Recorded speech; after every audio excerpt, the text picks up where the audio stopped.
Freunde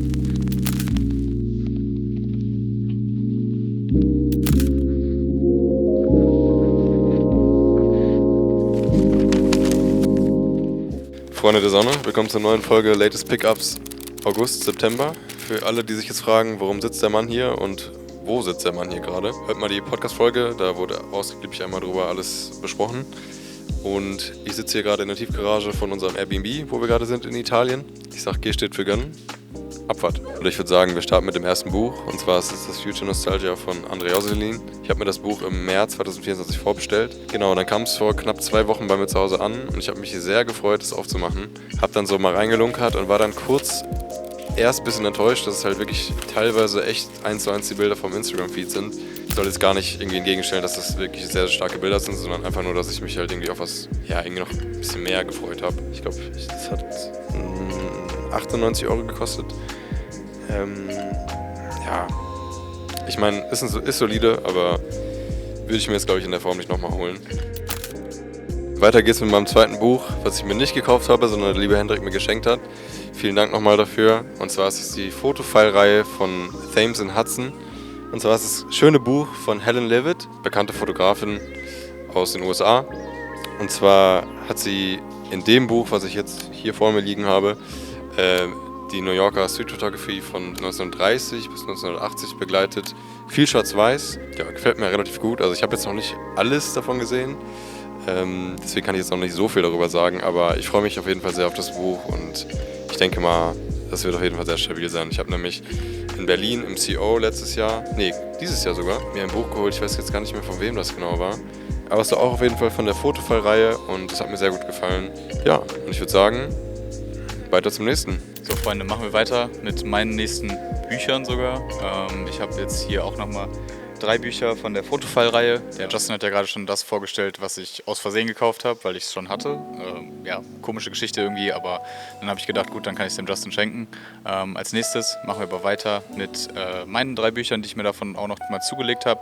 Habe ich gekauft in dem Buchladen unter dem K21 in Düsseldorf. Kann ich sehr, sehr empfehlen. Sehr, sehr schöner Laden. Gibt es extrem viele Fotobücher und die haben auch sehr viele von den Fotofile-Büchern. Und ja, ich habe mir 3 Stück gekauft. Fangen wir mal an mit Saul Leiter. Ist, denke ich mal, vielen ein Begriff.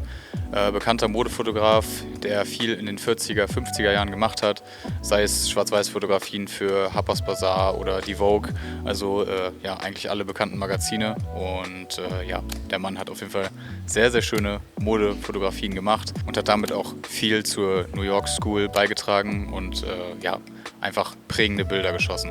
Ja, dann als nächstes, als zweites Buch, haben wir ein Buch von Bruce Gilden. Bruce Gilden, denke ich mal, ist auch vielen ein Begriff, denn viele von euch sind ja auch so ein bisschen in dieser Street-Photography-Szene unterwegs. Ja, Bruce Gilden, einer der bekanntesten Street-Fotografen, würde ich sagen, aus New York. Super bekannt halt und ja, sehr herausstechend durch seine immer super nah angeblitzten Fotos. Viele mögen ihn ja auch nicht so gerne, weil sie einfach finden, das drängt zu sehr in die Privatsphäre ein. Aber ja, sehr, sehr spannend. Falls ihr seine Werke nicht kennt, schaut euch das auf jeden Fall mal an. Und ich habe lustigerweise sogar gesehen, dass er jetzt auf der Wiesn in München war. Also ich bin mal gespannt, ob er hier in Deutschland auch ein bisschen Street Photography gemacht hat. Wäre auf jeden Fall mal sehr interessant, weil ich meine, im Vergleich zu New York ist, glaube ich, Deutschland ein bisschen härteres Pflaster und die Leute lassen sich nicht so gerne fotografieren, vor allem nicht in seinem Stil. Also stelle ich mir in Deutschland sehr, sehr schwierig vor. Aber mal schauen, vielleicht kommt da ja ein bisschen was. Vielleicht war er auch einfach nur so da, um mal eine Maß Bier zu trinken. Ich weiß es nicht. Ich habe nur ein paar Fotos von ihm gesehen, wie er da irgendwie auf der Wiesn unterwegs war. Ja, und als letztes von der Fotofile-Reihe habe ich mir noch ein Buch von Harry Gruyaert geholt. Ja, auch ein bekannter belgischer Fotograf, der viel an exotischen Orten in die Welt gereist ist, da immer tolle Landschaftsaufnahmen gemacht hat und ja, das Ganze eigentlich nur gemacht hat, weil er seinen Heimatort Belgien immer sehr langweilig fand, dann aber am Ende mit seiner Erfahrung und seinen Werken wieder zurück nach Belgien gekommen ist und ja, dann auch wieder die Liebe zu Belgien gefunden hat und zu seiner Heimat und dort dann auch nochmal Fotos gemacht hat und einfach seine Heimat quasi neu erfunden hat für ihn selber. Ja, und dann auch einfach so ein bisschen die Schönheit in Belgien gesehen. Sind halt einfach tolle Landschaftsaufnahmen und Momentaufnahmen und ja, auf jeden Fall auch sehr viele schöne Bilder dabei und kann man gut Inspirationen daraus ziehen. Als nächstes kommen wir zu einem Buch, was ich im Taschen-Sale ergattern konnte. Ja, Taschen ist ja ein großer deutscher Verlag, die halt auch viele Fotobücher unter anderem führen und die haben immer einmal im Jahr so einen Sale, wo sie quasi B-Ware oder irgendwie Restposten verkaufen und das halt meist sehr, sehr günstig. Und das war jetzt letztens wieder, da habe ich zugeschlagen, habe mir 4 Bücher geholt und unter anderem einmal hier Andy Warhol, Porträts von Anfang der 50er Jahre bis Ende der 80er Jahre sind einfach in diesem Buch ja viele seiner Polaroids zu finden. Wirklich tolle Sachen mit dabei, vor allem auch, weil ich irgendwie in letzter Zeit dieses Polaroid-Ding sehr spannend finde. Bin zum Teil echt immer sehr überrascht davon, wie hoch doch so die Qualität bei Polaroid sein kann, wenn man da das richtige Licht findet. Und bin auch die ganze Zeit schon überlegen, ob ich mir vielleicht mal was Polaroid-mäßiges zulege. Dementsprechend ist das, glaube ich, jetzt eine ganz gute Inspiration. Und ja, finde das auch sehr interessant, das mal in einem Buch zu sehen, dass man halt wirklich immer nur so eine Seite hat, wo dann ein Polaroid drauf ist. Weil eigentlich finde ich das vom Format her echt sehr spannend und gefällt mir sehr gut. Deswegen kann man da gut seine Inspirationen draus ziehen und vielleicht seht ihr ja demnächst auch mal ein paar Polaroid-Sachen von mir, wer weiß. Ja, im Taschen-Sale habe ich tatsächlich noch 3 weitere Bücher ergattert. Die habe ich jetzt allerdings nicht mitgenommen, weil der Justin hat euch ja am Anfang schon gesagt, dass wir gerade in Italien sind und ich wollte jetzt hier nicht alles mitschleppen. Das war unter anderem einmal das CCP-Buch.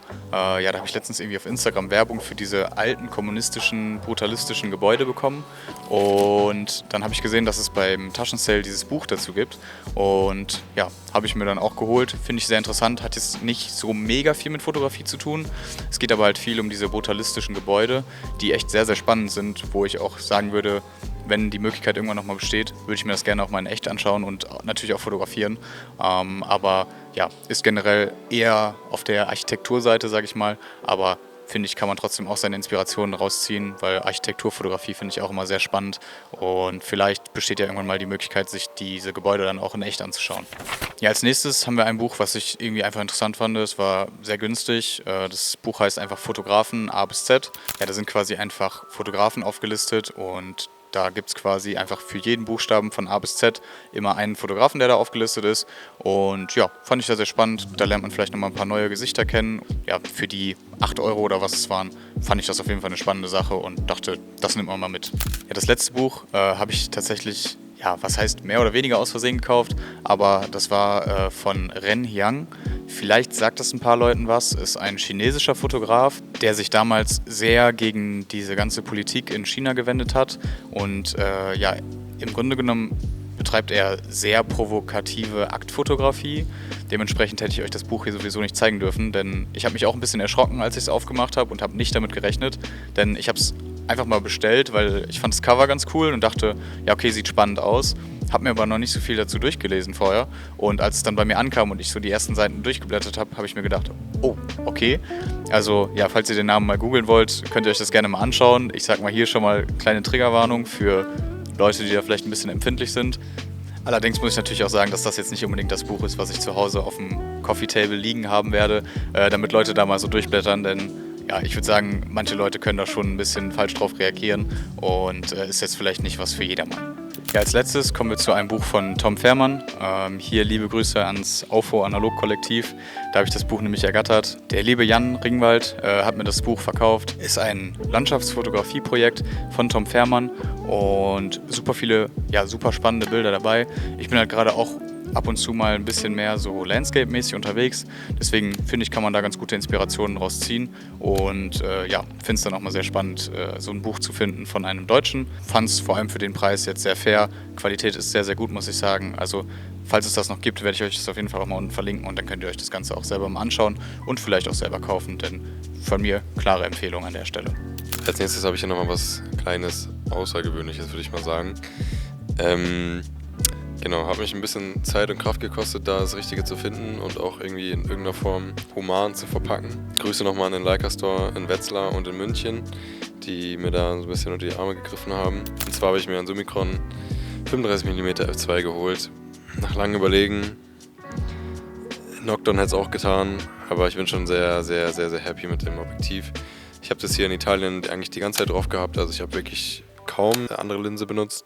Es ist schon ein anderer Look als das Vogtländer, auch wenn jetzt einige in den Kommentaren schreiben werden, wie kann man nur sowas Teures kaufen, bla bla. Ja, ist eine Stange Geld, aber ich denke mal, auf Langzeit macht es auf jeden Fall Sinn. Ich bin auf jeden Fall sehr happy damit und reden wir nicht lange drüber. Ist ein schönes Teil, macht viel Spaß und ich sag mal so, wenn man Geld braucht oder irgendwie andere Sorgen hat, dann kann man es auch wieder verkaufen. Also da bin ich eigentlich immer relativ entspannt. Grüße an meine Freundin. Ich hoffe, du siehst es auch ein bisschen lockerer.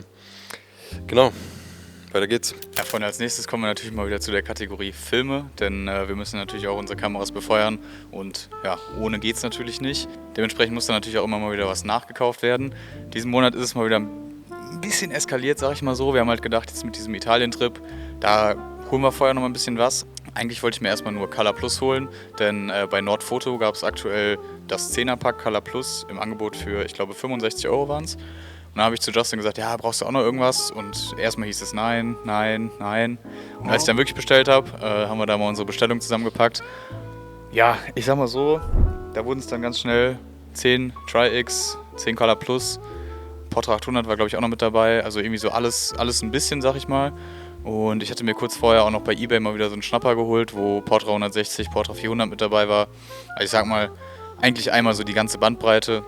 Deswegen kann man sich da jetzt nicht so festlegen. Aber, das habe ich ja in der letzten Folge auch schon gesagt, Color Plus bei mir aktuell wirklich der Film. Also bin ich wirklich super happy mit und freue ich mich einfach drauf, den jetzt noch ein bisschen schießen zu können. Jetzt, wenn natürlich der Winter kommt, wird es, glaube ich, ein bisschen schwierig. Aber ich habe jetzt hier in Italien auch schon 2 Rollen geschossen. Also ja, so ein bisschen, wenn Sonnenstrahlen noch da sind, kann man es noch ausnutzen. Aber ich freue mich dann auf jeden Fall auch auf den nächsten Sommer wieder, denn da werde ich dann bestimmt wahrscheinlich nur Color Plus schießen. Ja, freue ich mich auf jeden Fall drauf und ich denke, das wird ganz gut.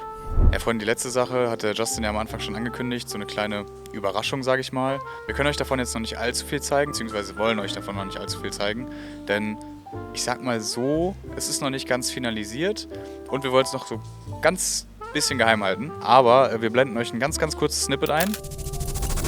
Vielleicht haben es ein paar Leute erkannt. Ich sag mal so, es hat was mit Stoff zu tun. Mehr sage ich jetzt erstmal noch nicht. Vielleicht können ja ein paar Leute 1 und 1 zusammenzählen, aber ich sag mal so, ihr könnt euch auf jeden Fall demnächst mal wieder über neue Sachen von Shutterspeed freuen. Es gibt auch neue Sticker, die gibt es auch ab jetzt beim Camera Dealer, also die könnt ihr euch da gerne abholen und wir blenden hier mal ein kleines Bild ein, ne, dann seht ihr das mal.